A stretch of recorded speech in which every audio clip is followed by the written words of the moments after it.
Hey guys, this is going up later than usual, and the reason for that is that I am starting to get sick.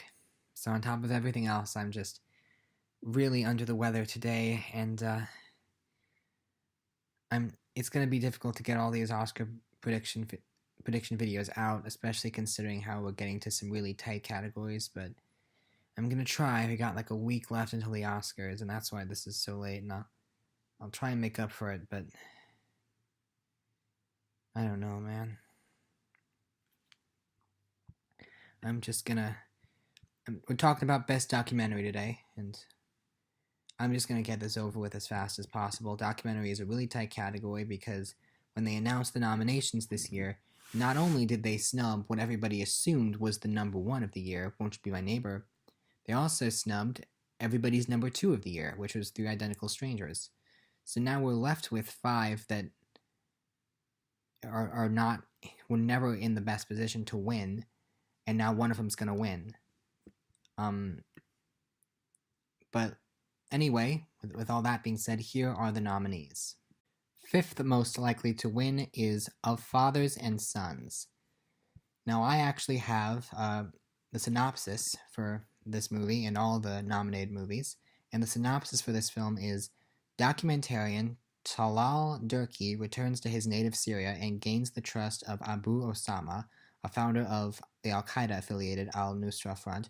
Believing in an Islamic caliphate, Abu Osama indoctrinates his sons in his beliefs, sending the oldest two, Osama and Ayman, to a military training camp. The brothers have different reactions to their training, however, with Ayman longing to return to school.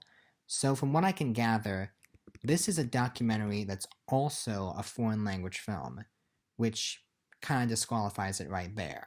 I think that a lot of people are going to be looking at this movie and thinking, I don't know, I feel that being a non-English documentary really weakens its chances, especially because this was a surprise nominee. People didn't think it would be nominated. And also, I don't know how many people are going to go out and watch all the movies anyway, but this is like a war movie. It's set in Syria, and it's probably depressing. I have not seen it, but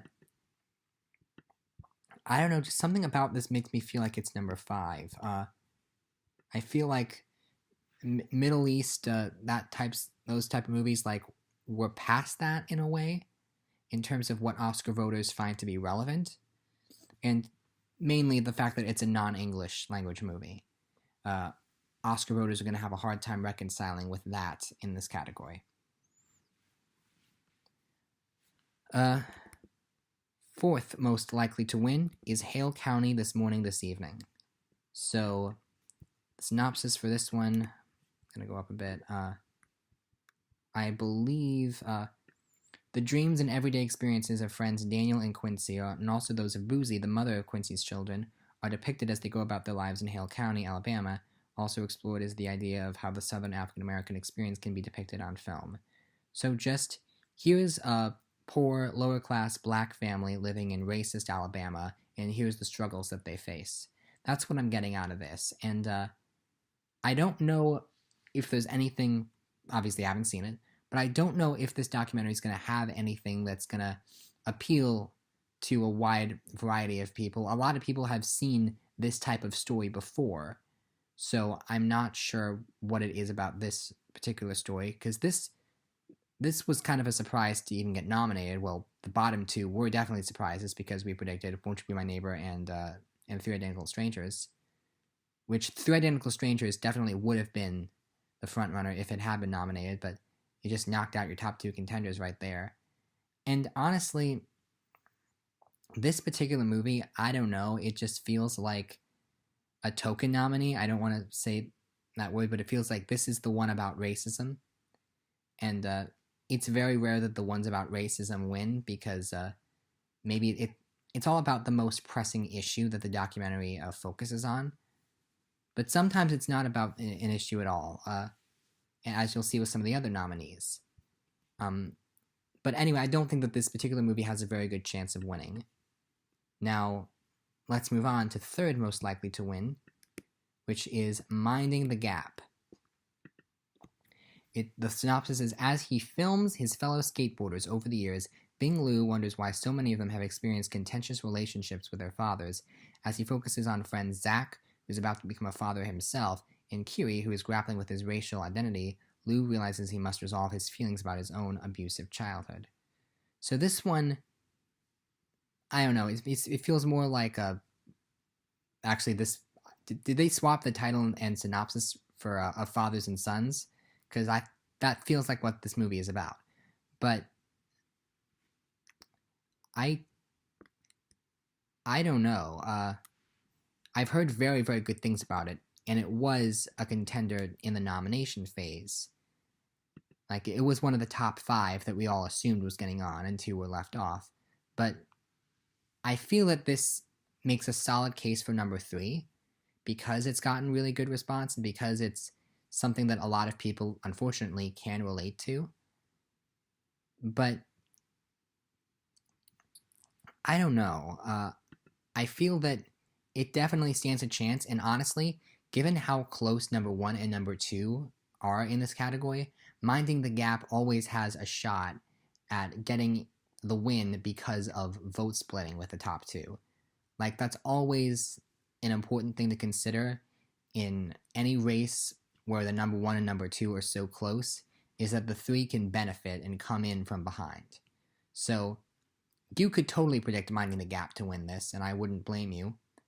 But we're currently up against 2 very, very big movies, and I feel that both of them have almost equal chances of winning. But number 2, my number 2 most likely to win, is RBG. So, octogenarian Ruth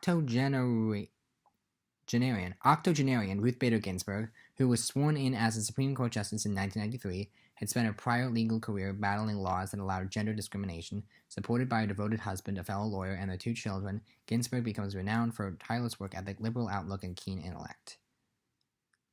So this... it's so close. It is so tempting for me to call this a frontrunner because A, it's political, B, it's very well liked, C, it's pretty widely seen, and D, and most importantly, it has a second nomination. It's so close to being considered the frontrunner, and other people are picking it, and I want to predict it, but I can't really talk about why I'm not predicting this one until I start talking about why I am predicting number 1. So my predicted winner is Free Solo. And this is a movie about renowned free solo climber Alex Honnold, who has long desired to attempt El Capitan, the 3,000-foot granite rock in Yosemite National Park. Though he wants to begin, Honnold is suddenly plagued by injuries and his friends and family worry for his safety. Nothing can stop him, however, and Honnold becomes the only athlete to make the treacherous ascent without ropes. So this is a movie that was shot in IMAX, which it's kind of rare for documentaries to be shot in IMAX, period, unless they want to be like, ooh, look at these animals, look at the beautiful wildlife or the ocean or whatever. But this is a movie that's like an experience. And if Academy voters saw this movie in IMAX, supposedly it's a big deal. I haven't seen the movie myself. But it's somewhat of an experience movie, and experience movies are difficult to forget. Even though this one doesn't really tackle an important issue, I'm assuming, the experience alone is very, very memorable for those who have seen it. And also, and this is what's making me pick it, it won BAFTA. It won BAFTA, and that is huge. Like, I think BAFTA was the only one to announce I